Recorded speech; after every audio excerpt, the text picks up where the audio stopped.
part 2 of our door gapping video. We're going to take a look here, and you can see where Bob tack welded the panel after he cut it back, and right now it's about a 1/4 inch wide, and that's good because he's going to end up grinding it back to the 3/16 that we want.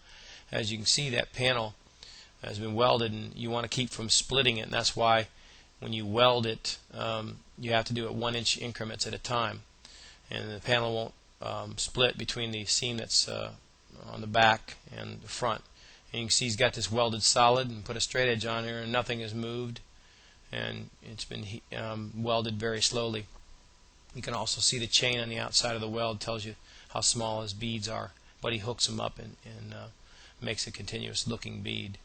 It has a tendency to go in with the heat, so you have to be very, very careful or it'll dip in. That's why I showed you with a straight edge. And it's real important to do that. This is a technique he's using when he MIGs. He spots it and then he air blows it for about 10-15 seconds.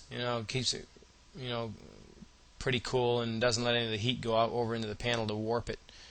And you can see the little beads hooked in individually. And of course Bob puts his arm on it and checks it for heat before he goes and spots it again and puts more weld on it. And he just hooks them up. And then this is when now he's ground it completely, and we got it down to the 3/16, and we'll show you a close-up so that you can see what it looks like. And we'll take a tiny bit of high build primer, and it'll be a done deal. Very consistent 3/16, and looking good. Put a straight edge on that also and show you that nothing's moved on it. That's what you want. If it dipped in right at the edge, then you heated it. You're gonna have to slow your heat down. But that's what you're looking for right there. And it looks good.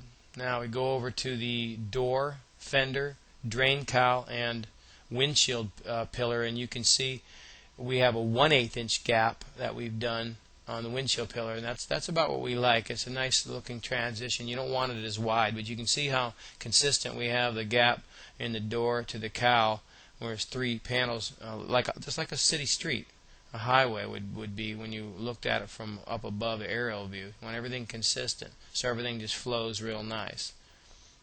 And there you go.